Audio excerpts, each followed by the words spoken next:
Ali Hasan Osama ভাই আমাদের মাঝে এসেছেন। ওনাকে আমি পার্সোনালি বলেছি, ভাই আপনার সাথে কিছু বিতর্ক ছিল আমাদের, এখন আপনি আমাদের ঘরের লোক, যদি আপনি আমাদেরকে দৃষ্টি আকর্ষণ করেন তাহলে আমরা এখন ঝগড়া নয়, কাছাকাছি বসে কথা বলার সুযোগ আছে, যেহেতু এখন আমরা এক ঘরে। আপনি আপনার নোটগুলো আমাদের দিবেন, আর আমরা যদি মনে করি আপনারটা যৌক্তিক, আপনারটা মোদাল্লাল, তাহলে আমরা সংশোধিত হতে আমাদের কোনো রকমের দ্বিমত নেই। তো এখানে আমাদের আহমদ শরীফ ভাই আছেন, আজকে মুফতি কামাল হোসেন ভাই আছেন, কৌমি আর অনেক ভাইয়েরা আছেন, একই কথা আপনাদের প্রতিও আমাদের। কিন্তু কৌমি আলেম হিসাবে অথবা আহলে হাদিসের আলেম হিসাবে আপনি যা বলছেন এটাই মেনে নিতে হবে, আমাদের বাধ্য করবেন না। কারণ আমরা ইলমকে স্বাগত জানাই, কোনো অঙ্গনকে নয়। যে আমি আহলে হাদিসের বড় হুজুর, আমার কথা কেন শুনবেন না, এটা চাপিয়ে দিলে আমরা আবার কষ্ট পাই। এজন্য আপনি দলিল দিয়ে, যুক্তি দিয়ে যদি আমাদের বুঝাতে পারেন, আর আমরা মনে করি যে হ্যাঁ আপনারটা সঠিক, তাহলে হক মানতে আমাদের আল্লাহর কসম কোনো দ্বিমত নাই। আমরা হকের কাছে মাথা নত করে দেই, কিন্তু নিজেরটাই একমাত্র হক বলে চাপিয়ে দিলে আমরা কষ্ট পাই। আমরা যেই দল করি, যে ইসলামী সংগঠন করি, আমাদের সংগঠন বিশেষ কোনো গোষ্ঠীর জন্য নয়, আমরা এটা সকল মুসলিমদের জন্যই মনে করি। এজন্য আমাদের এই সংগঠনে আলিয়া, কওমি সকল অঙ্গনের আলেমদেরকেই আমরা একসাথ করি, এবং এটা নতুন নয়। কওমি আলেমদের আনাগোনা, সম্পৃক্ততা আমাদের মাঝে তুলনামূলক কম ছিল আগে, কিন্তু আলহামদুলিল্লাহ ইতিমধ্যে আপনারা দেখেছেন এটা ক্রমান্বয়ে বাড়ছে, এবং কওমি আলেমদেরকে আমরা স্বাগত জানাচ্ছি। আমাদের দরজা সদা উন্মুক্ত। আজকে দুইজন তরুণ বড় প্রাজ্ঞ কওমি আলেম থেকে আমরা আলোচনা দাস শুনব, ঠিক একইভাবে আমরা আরও অন্য ইলমওয়ালা কওমি আলেম ভাইদেরকে বলবো, উনারাও যেন আমাদের সাথে আসেন, উনারাও আমাদেরকে এলেম দিয়ে উপকৃত করেন। আমরা শিখতে চাই, জানতে চাই, এবং আমাদের যদি কোনো ভ্রান্তি থাকে, কেউ সংশোধিত করে আমাদের, সেটা আমরা সংশোধনও হতে চাই। আমরা আল্লাহর জান্নাত পর্যন্ত পৌঁছার মানুষ ইসলামী আন্দোলন করি, এখানে কোনো গোড়ামি আমরা লালন করি না। দলিল ভিত্তিক যৌক্তিকভাবে যদি কেউ আমাদের ভুল তুলে ধরে, আমরা সেটাকেও সাধুবাদ জানাই, সেটাকে আমরা ওয়েলকাম করি। তা আপনাদেরকে ওয়েলকাম জানাচ্ছি, ধন্যবাদ জানাচ্ছি আজকের সকল উপস্থিতিকে। সময় মতো হাজির হয়েছেন যারা, তাদেরকে আরও বেশি ধন্যবাদ। আমরা যারা আলেম ওলামা, আমরা সবসময় এলেম বিতরণ করি, ওয়াজের ময়দানে, জুমার খুতবায় অথবা ক্লাসে, কিন্তু এলেম অর্জন করার জায়গাটা আমাদের জন্য অনেকটাই সংকুচিত।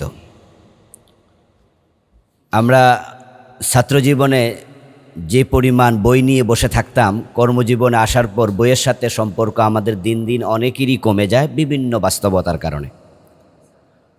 তো মুফাসসির জুন আলহামদুলিল্লাহ এখানে ইলম শিখার একটা চমৎকার আয়োজন প্রতি মাসে একবার করে থাকে। দেশের বরেণ্য আলেমেরা এখানে আলহামদুলিল্লাহ আমাদের কাছে দার্স দেন, আলোচনা উপস্থাপন করেন। আমাদের এই ইলমি হালাকায় প্রায় 1 ডজনের কাছাকাছি আজহারি আলেম রয়েছেন,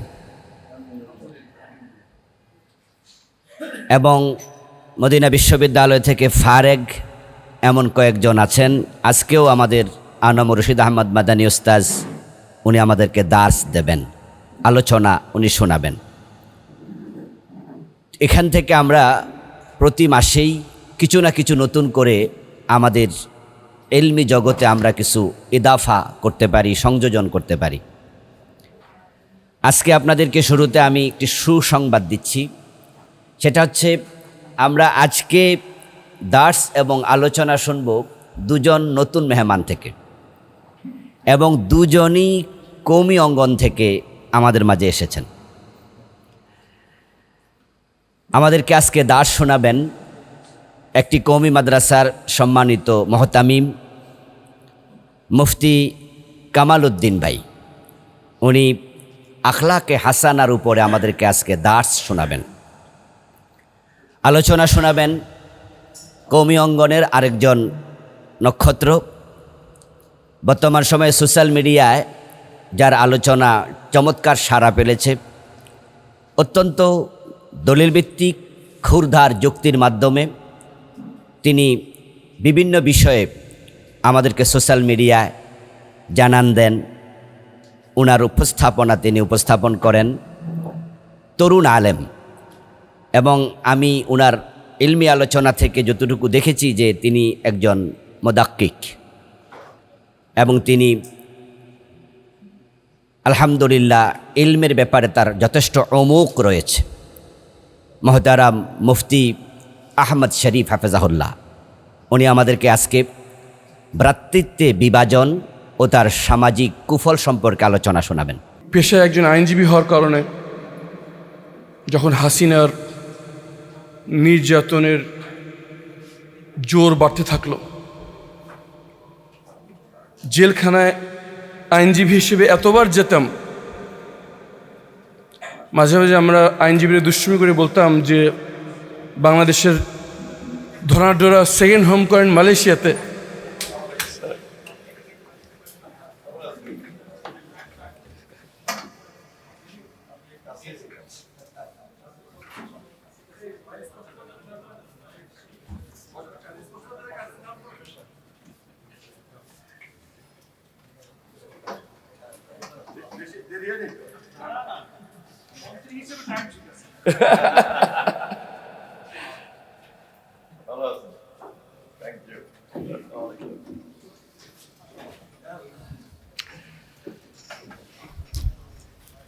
যেটা বলছিলাম যে বাংলাদেশের ধনাঢ্যরা সেকেন্ড হোম করে মালয়েশিয়াতে, ইউরোপে। আমরা যারা তৎকালীন বিরোধী দলে ছিলাম, আমরা বলতাম যে আমাদের সেকেন্ড হোম হচ্ছে জেলখানা। কিছুদিন পর আমার পিতা গ্রেফতার হয়ে জেলখানায় যান। প্রতি সপ্তাহে জেলখানা যেতে হতো। আমার শিশুকন্যারা জিজ্ঞেস করতো, বাবা আমরা এতবার ওখানে কেন যাই? দুষ্টুমি করে বলতাম যে ওখানে তো দাদু আছে। ওরা জেলখানার নাম বলতো দাদুর বাসা। প্রত্যেক শুক্রবার আমরা দাদুর বাসা যেতাম। তারপর শুরু হলো আমার অন্ধকার জীবন, যেখান থেকে কখনো জীবিত ফিরবো কিনা এই আশা ছেড়ে দিয়েছিলাম। আল্লাহ যখন তার অপার করুণায় দ্বিতীয় জীবন ভিক্ষা দিলেন, বেরিয়ে জানতে পারলাম আমরা যারা অন্ধকারে ছিলাম আমরা তুলনামূলক ভালোই ছিলাম। আমাদের সকল দুশ্চিন্তা থেকে মুক্ত ছিলাম। শুধু একমাত্র কবর এবং কবরের পরবর্তী জীবন ছাড়া কোনো চিন্তা মাথায় ছিল না। কিন্তু যারা বাইরে ছিলেন তারা কত দুর্বিষহ জীবনযাপন করেছেন। আমাদের আজকের যে বই লিখছেন, কতটি বছর, কতটি ঈদ উনি পরিবার ছেড়ে কাটিয়েছেন। আজকে আমরা দ্বিতীয়বার স্বাধীন হয়েছে, আর একবার গণতান্ত্রিক অধিকার প্রয়োগ করতে পারছি। কাদের আত্মদানে, কাদের চোখ হারানো, পা হারানো, জীবনের স্বপ্ন হারানোর বিনিময় তাদেরকে আমরা কতটুকু মনে রাখতে পারছি। আমার সৌভাগ্য ছিল মাননীয় বিরোধী দলীয় নেতার সাথে যুদ্ধ, জুলাই বিপ্লবে আহত জুলাই যোদ্ধাদের দেখতে যেতে থাইল্যান্ডে। কারো গলা থেকে নিচ পর্যন্ত অবশ, কারো পেটে যন্ত্র লাগানো, যন্ত্র ছাড়া তিনি মল ত্যাগ করতে পারেন না। অধিকাংশ আর কোনোদিন স্বাভাবিক জীবনে ফেরত আসবে না। টকবকে তরুণ কিশোর, কিন্তু সবচেয়ে অবাক হয়েছে যখন সবাই শুধু একটি কথা বললো আমাদের তাকে, আমরা যে আমাদের জীবনের স্বপ্ন ধ্বংস করলাম, আর কোনোদিন আমরা স্বাভাবিকভাবে হাঁটতে পারবো না, বিছানা ছাড়তে পারবো না। এর বিনিময়ে আমরা কি পেলাম? আমরা কি নতুন বন্দোবস্ত পাবো? আমরা কি এমন একটি শাসন ব্যবস্থা পাবো যেখানে শাসকরা শাসক নয়, সেবক হতে বাধ্য হবে? মাননীয় বিরোধী দল নেতার হাত ধরে একজন প্যারালাইজড কিশোর, যে এই ক্লাস 8-এ থাকতে গুলিবিদ্ধ হয়ে এখন আর কোনোদিন হাঁটবে না, তাকে আমাদের বিরোধী দল নেতা জিজ্ঞেস করলেন যে তোমার কি করতে পারি তোমার জন্য? সে তার হাত ধরে বলেছিল, গণভোটের রায় বাস্তবায়ন করুন, নতুন বাংলাদেশের বন্দোবস্ত করুন, যাতে আমাদের এই আত্মত্যাগ বৃথা না হয়।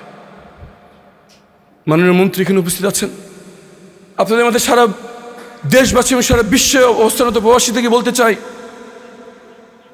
যাদের জন্য আমরা আবার আজকে স্বাধীন, যাদের জন্য আমরা আবার গণতান্ত্রিক অধিকার ফিরে পেয়েছি, তাদের দাবি এবং আপামর জনগণের সবার দাবি, বাংলাদেশ নতুন যাত্রা শুরু করবে এমন একটি ব্যবস্থায় যেখানে ক্ষমতার ভারসাম্য থাকবে, জবাবদিহিতা থাকবে এবং শেষ পর্যন্ত মূল ক্ষমতার উৎস জনগণ এবং তাদের কাছে জবাবদিহিতার কাজ থাকবে। এবং সেই জবাবদিহিতার প্রথম ধাপ গণরায়ের বাস্তবায়ন। আসুন তাদের প্রতি ঋণ আমরা শোধ করি, সবাই মিলে নতুন বাংলাদেশ গড়ার প্রথম ধাপ গণরায়কে বাস্তবায়ন করে সবাই মিলে গড়ি নতুন বাংলাদেশ। সবাই এই বইগুলো পড়বেন, আমাদের পরবর্তী প্রজন্মকে আমাদের পড়াতে হবে যাতে তারা ভুলে না যায় কত রক্তের বিনিময়ে, কত চোখের পানির বিনিময়, কত হারানোর শব্দের বিনিময়ে পেয়েছি আমরা দ্বিতীয় স্বাধীনতা। আল্লাহ এই বাংলাদেশের মাটিতে আর কোনো ফ্যাসিবাদ ফিরিয়ে না আনুক, গণতান্ত্রিক ধারা অব্যাহত থাকুক যতদিন পর্যন্ত বাংলাদেশ সব আছে। এই দোয়াই করে শেষ করছি। রব্বানা আলাইকা তাওয়াক্কালনা ওয়া ইলাইকা আনাবনা ওয়া ইলাইকাল মাসির। সুবহানা রাব্বিকা রাব্বিল ইজ্জাতি আম্মা ইয়াসিফুন ওয়া সালামুন আলাল মুরসালিন আলহামদুলিল্লাহি রাব্বিল আলামিন। আসসালামু আলাইকুম ওয়া রাহমাতুল্লাহি ওয়া বারাকাতুহু। ধন্যবাদ ব্যারিস্টার আরমান ভাই।